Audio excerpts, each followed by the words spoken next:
Alright, the next story quest is Echoes of a Fallen Star, given to us by Urian J. We are still at this, cape, peninsula of sorts. What's it called? The Split Hull. Alright, but it's in, the southwest section of Kalusia. And here we go.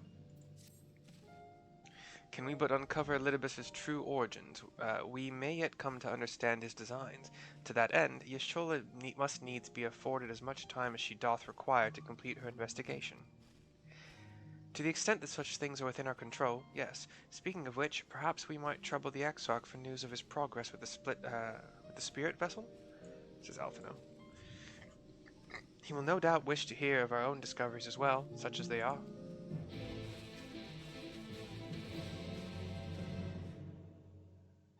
Am I getting a cutscene because I'm being teleported there? Or just a cutscene happening in general? Oh yeah, cool. We are back in the Crystarium. It seems quiet and like nobody's here. I don't see any people. There we go. They've all gathered. Dare I ask what's going on?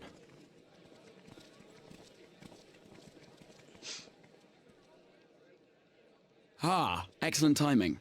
For me, in any case. We have a problem.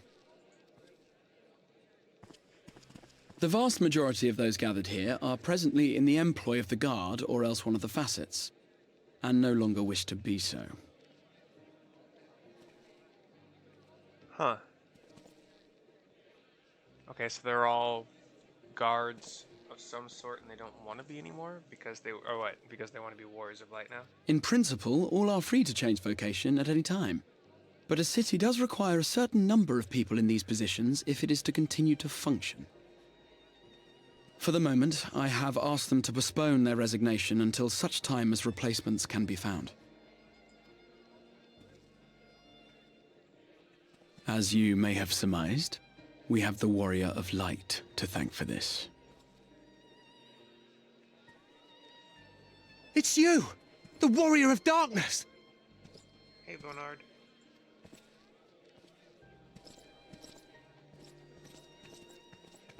You understand, don't you? He's the Rogadin with the big axe who's been walking around with, what's that dude's name? Rhinelin? Right? Something close to my name of Riley, but it's weird. Reinhard? Right? Someone's going to have to look after this place once you're gone. We just want to be ready to do our bit when the time comes. It could be very far off from my name, actually. I don't remember.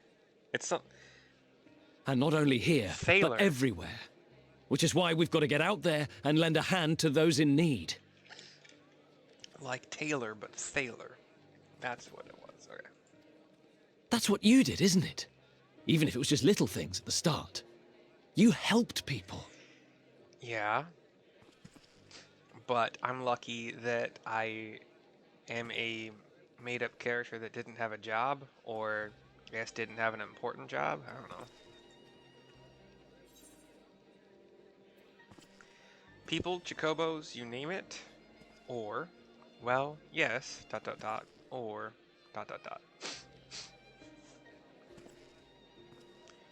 People, Chocobos, you name it.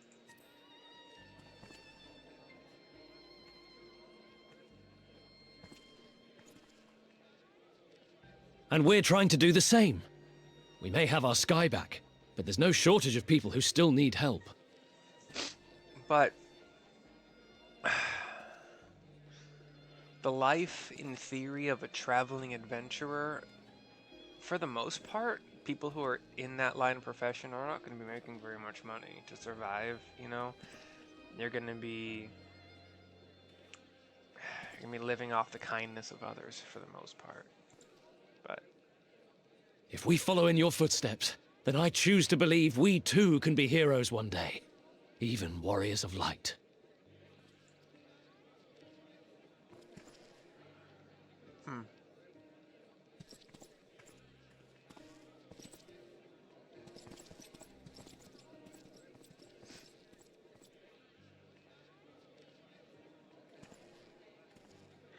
Was that What are we to say to that?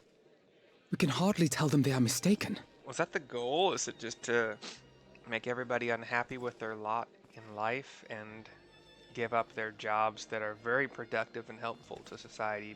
You know, guardsmen, craftsmen, etc., restaurateurs, whatever. So there's gonna be a shortage of production that's necessary. They seek but to do good, as you have. They are doing good though. But no more can we stand idly by and suffer a paragon's scheme to proceed unchallenged.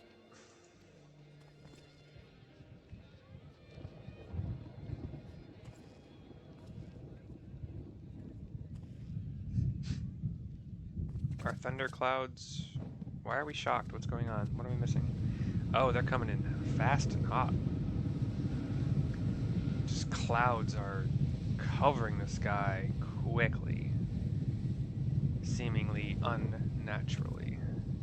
It got dark fast. What's happening to the sky? And now there is a big ball of fire, and fire is raining from the sky.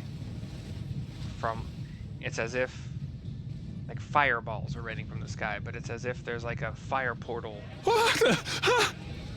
in the middle of the sky with clouds all around it and kind of a circular Wicked light. vortex. Oh no!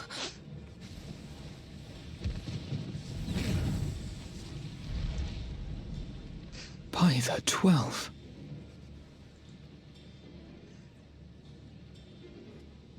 A star shower. Oh, yeah, sure. That's what we all know it to be, obviously.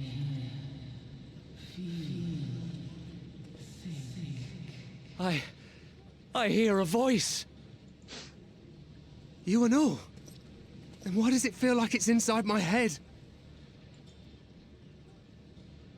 Hear, feel, think? I hear it. Me too. Very interesting. Did I not tell you, my friends? You are warriors of light! He's back.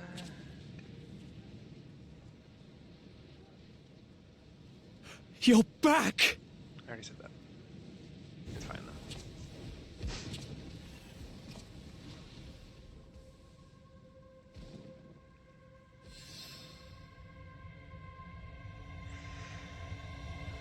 He's looking at me. We have a white screen.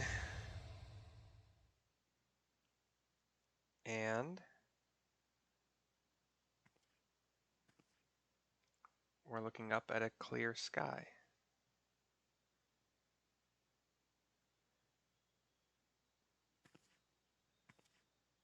What you hear is the voice of light itself, and it has blessed you with its power! Welcome to the fold! I'm a warrior of light. I've been chosen? Can it be? Me, a hero.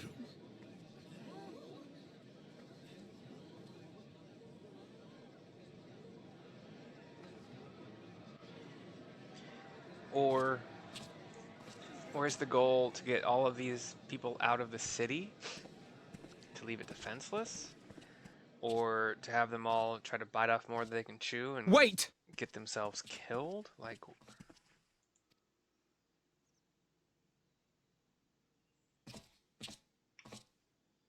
The falling stars. Were they your doing? And why do you need warriors of light? What, am I to reveal my plans simply because you asked? Nay, I think not. Though the stars, I acknowledge mine. A convenient illusion apt to awaken what little is left of the power that once resided in your sundered souls.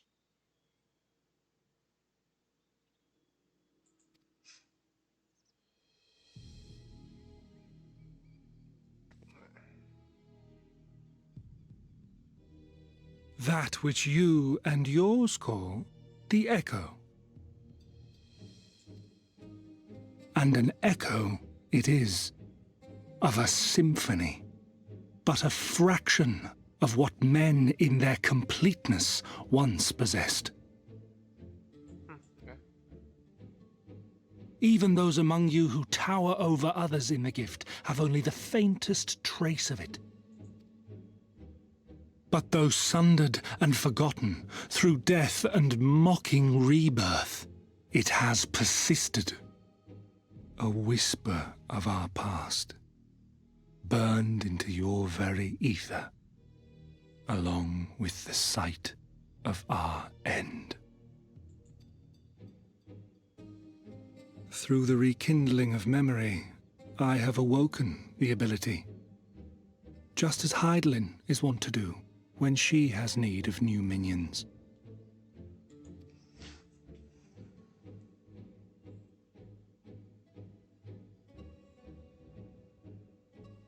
The echo hath ever been thought a gift from Heidelin, a boon granted solely to her chosen.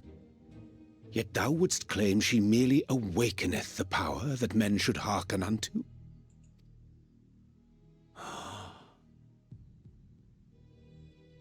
Her voice. Given the perceived simultaneity of her call and the awakening of her chosen's capacity to hear it, it is only natural that we thus attributed the source of the gift. Yet if, in truth, the echo is a prerequisite for hearing her voice, one might surmise that her call never ceaseth, such that all who awaken to their innate gift might receive of the blessing of light at the self-same instant. In sooth, we bore witness to this but moments ago. At the sight of the star shower, full many in the crowd did speak of hearing a voice in their minds, did they not? Almost all of them, it seemed. Just so. And whenever Heidelin has need of new servants, she is quick to pluck comets from the heavens or create illusions of the same. Why, then, didst thou conjure this vision, full knowing that thine age-old foe would thus claim those awakened to the gift? Foe? You must be mistaken. As you see, I am a warrior of light. And together with my comrades in arms, I shall save the world. Just like you.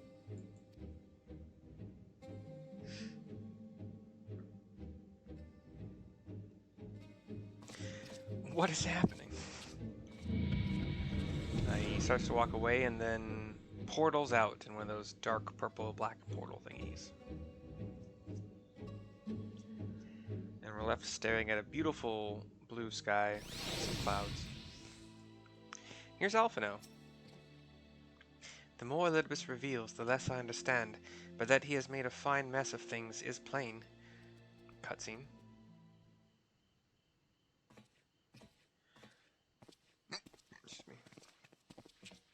The Exarch joins us. He is gone, then. I've managed to persuade a number of our would-be deserters to reconsider, or at least delay, their departure, but as many are deaf to my entreaties. Young Thaler and Vonard among them, I am sorry to say. They have quit the guard. Nevertheless, I wish them well. Whatever Elidibus's plans for them might be, the pair have only ever had the best of intentions. One can hardly blame them for thinking themselves heroes elect, not after having been blessed with the echo, and it's not as if they haven't shown their requisite spirit, says Thancred. I quite agree, though the impetus for their sudden departure may have been words falsely spoken, the men and women in whose footsteps they would follow are heroes in truth, warriors of light, Ardbert, yourself most of all. And so I would ask a favor of you. Speak with them ere they embark on their journey, and furnish them with what wisdom you can. They've set off for the Amaro launch, but you should still be able to catch them if you leave now. Worth the effort, I'd say. If I recall correctly, the Elder Seedseer took the time to usher you out into the wider world many moons ago, says Thancred to me. I think that comparison rather flatters Thaler and Vonard, but the point still stands. They would doubtless be greatly encouraged were the Warrior of Darkness herself to see them off. Says Alphino to me. If thou art willing, I prithee go. Thou mayest safely leave the task of unfolding that which did transpire at anamnesis to us.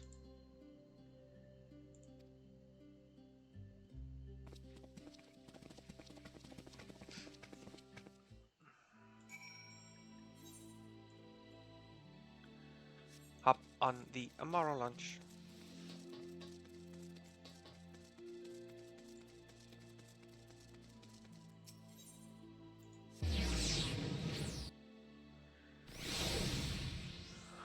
Thaler. Vonard.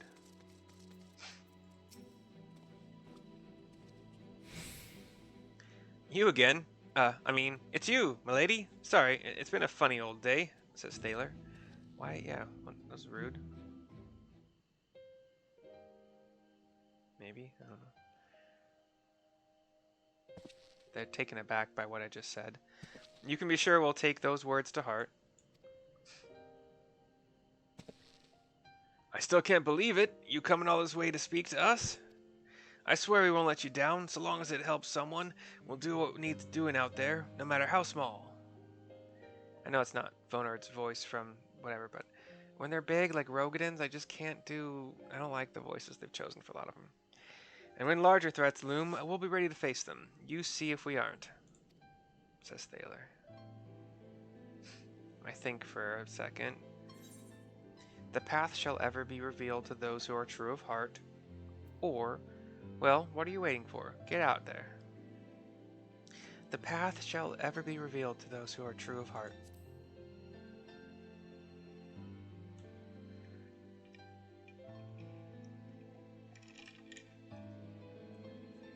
We'll be off then. Farewell, Warrior of Darkness, and thank you. They give a salute.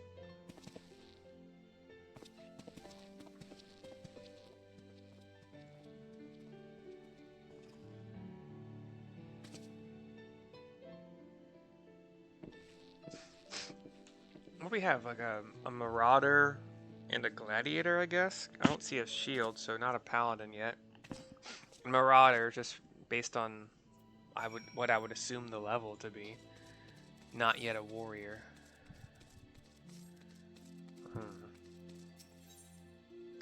I could be jumping to too many conclusions and assumptions.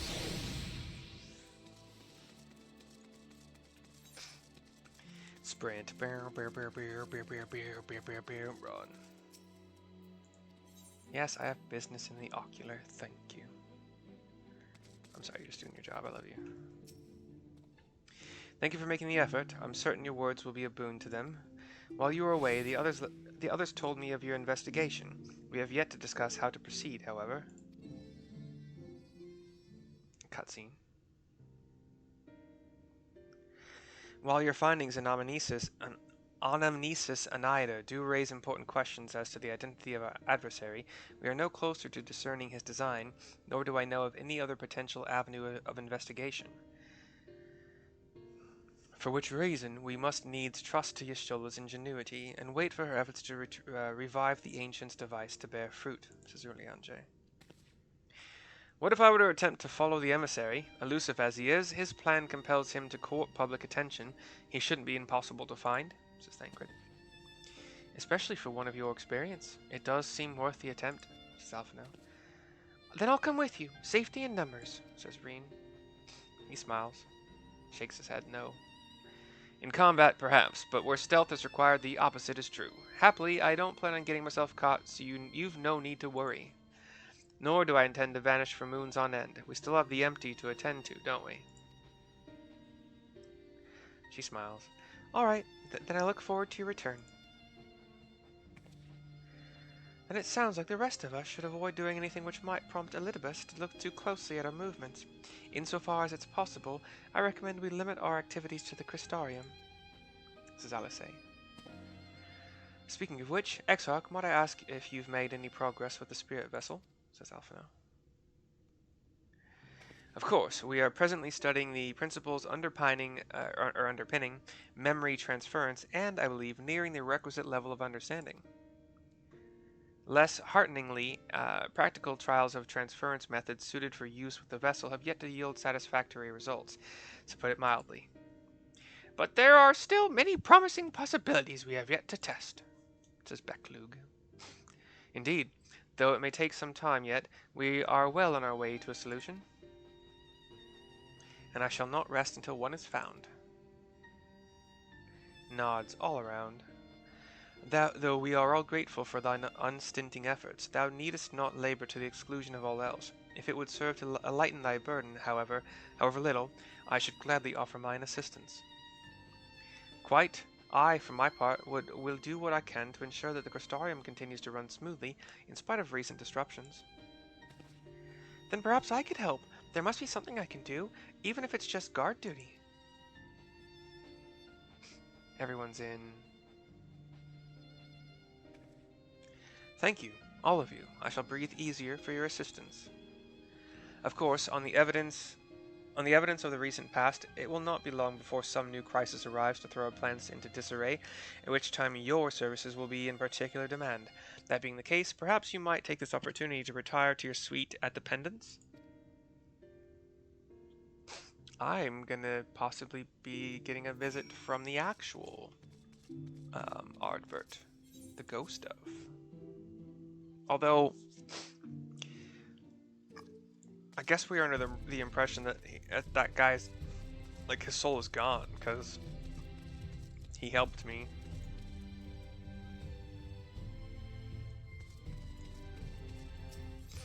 He helped, like, he put himself into whatever we were doing, and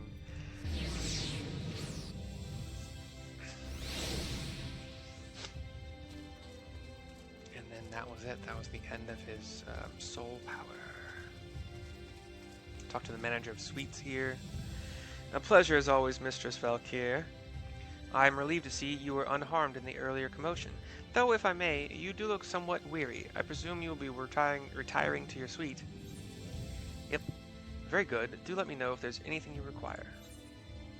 Echoes of a Fallen Star is complete, but probably can have a cutscene. And indeed we do. Catch a falling star and...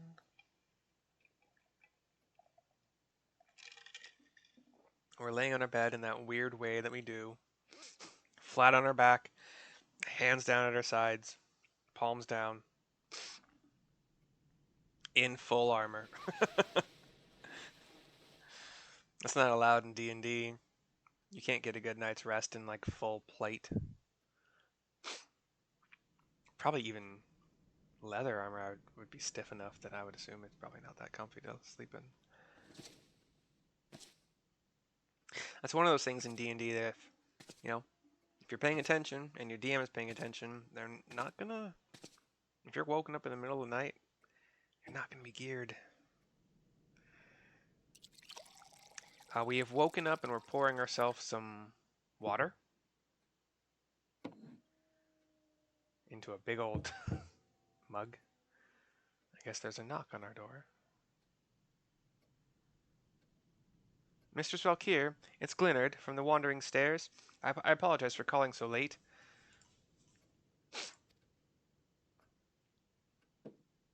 Glinard. Oh. Yeah, like the bar. Okay, yeah. The bartender dude. Weird. A friend of yours was asking after you. You may remember them from that business with the cardinal virtues. Which one do I want to say? Because I've done all 4 of them. Giot's the most interesting. Let's go Giot. Giot? The dwarf paladin looking guy. Oh. What? He doesn't have a beard. His beard is gone, and his hat is gone. What's happening here? Lolly ho, stranger! What's happening? Why has he gone the route of... Looks like a... Is this a female? Was it a female the whole time? Am I so bad at this? Oh my gosh. Okay, I'm sorry. Giat.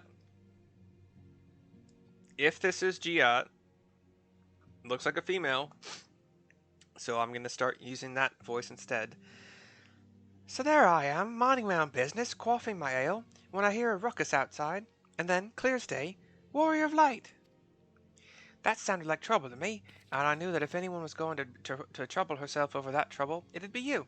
So I gave Glinner the old, "But I'm your best customer" routine until he agreed to bring me here. And now I know where you live. Great, ain't it? I thought it was a dude the whole fucking time. I don't remember any pronouns. We're saying something to her, and she's listening. Arms crossed now.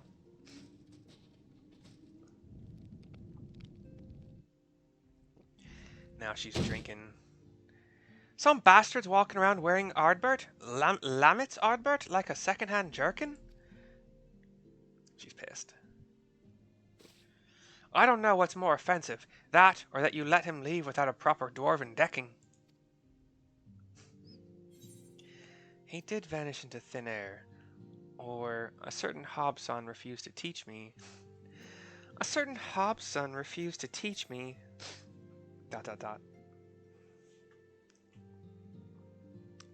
She sighs and shrugs. Bah, in a pinch, an improvised decking would have been fine. She's like an uppercut motion.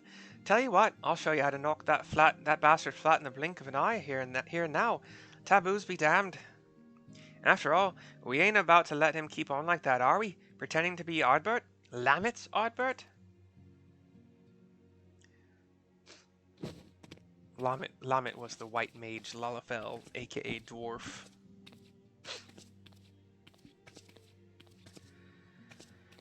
Step 1, make a fist. Step 2, extend your arm like so. Step 3, beat him senseless. Got it. Fucking love her. I didn't know it was a girl. Good. Now make me proud.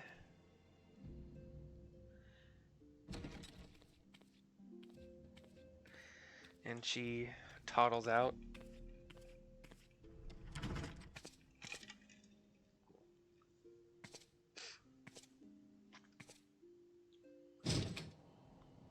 Open my window to see the moon in the sky. It's half full, half empty. Probably half. I think when it's a moon, they call it half full. Right? Or half moon. Anyway. Meanwhile, in the Crystal Tower's umbilicus.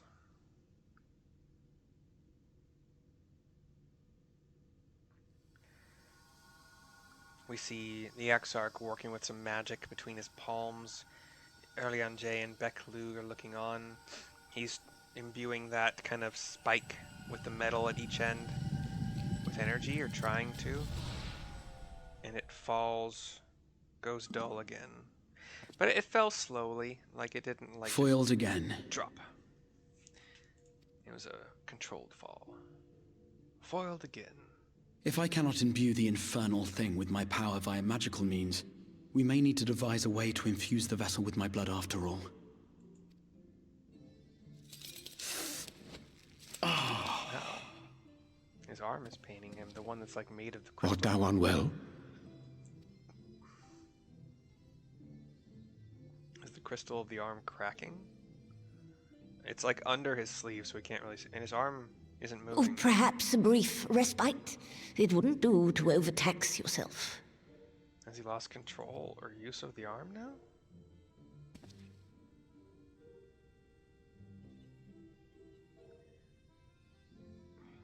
I'm fine. I still haven't seen him move it, but we'll find out. And given to stubbornness, I'm afraid.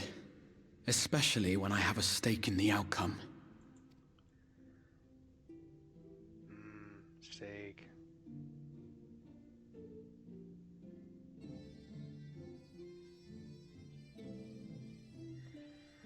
The Maynard reaction. Stake related. This cutscene flashes to a fiery sky with fireballs raining down from it. It looks like we're in the old city of like those tall, like beak-faced kind of ghost thingies with, I haven't had a, not Nero, not Varus, Xenos. Yeah, Xenos is walking around as fire rains from the sky, as the people here flee. Is it a flashback of some kind, or did he time travel? Because this city's already been destroyed a long, long time ago, so what? But that's it, that's all we get. Cutscene goes black, and now we're back on Xenos. In a dream? He's waking up? The dream again. Yep, okay. He's in a chair, like a command chair. Meanwhile, in the source, he's in he's in a command chair, as if like at the helm of a starship.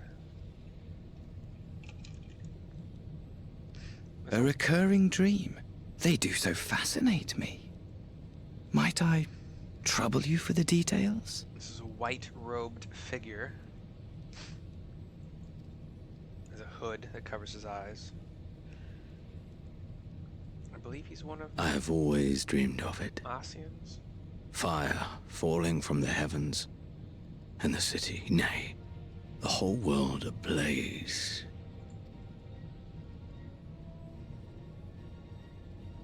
Indeed. Could Emmett Selk have found a way?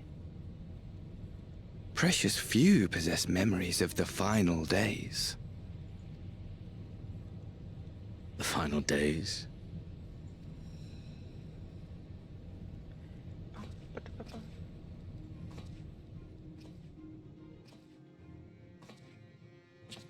Why, yes.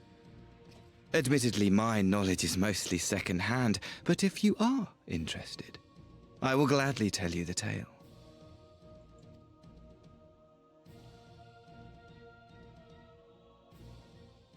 The tale of the world's end. At which point, the white-robed figure smiles an eerie smile, and the cutscene fades to black. Achievement unlocked. Way more heroes. Fun. And that's the end of the video and the quest. I will see you next time. There's going to be a link in the description of this video that will send you to my Google Doc PowerPoint, where every slide is an item on Amazon that I recommend. I think there's only like 18 or 17 of them. I've literally made $0 at all doing this for like the last 105, 110 days. They will not allow me to do it in the next 70 days. Like I get a 180-day kind of grace period. I got a message at 90 days saying, hey, you've done fuck all. I'm like, okay. Anyway, these are items I purchased once and they've lasted a long freaking time, like the spork or my thermoses or whatever. Or items I purchased repeatedly because the price is good and the product is something I use all the time. Like avocado mayo, which I can't find in grocery stores very easily at a good price. The Slim Fast chocolate shake powder. I can find that in stores, but coconut oil is the bigger one, because sometimes you go to the store and the coconut oil you find in the stores will taste like coconut. And it's not freaking supposed to. It's just supposed to be like a mostly tasteless oil. That's very good for its fat content, very healthy fat content. But yeah, if you purchase any of those items from the slides with a link on each slide, I will get a small cut. It's a way to support the channel a little bit. I just make this channel for fun. Like, I have a job. I will always have a job. I don't think that I'm ever going to be able to make content so good that people are going to pay me enough to survive and then have a family and all that stuff. So I'm actually starting, I'm 37 years old and I'm almost 38, and I'm about to start a welding program at Lincoln Tech. Excuse me. sorry.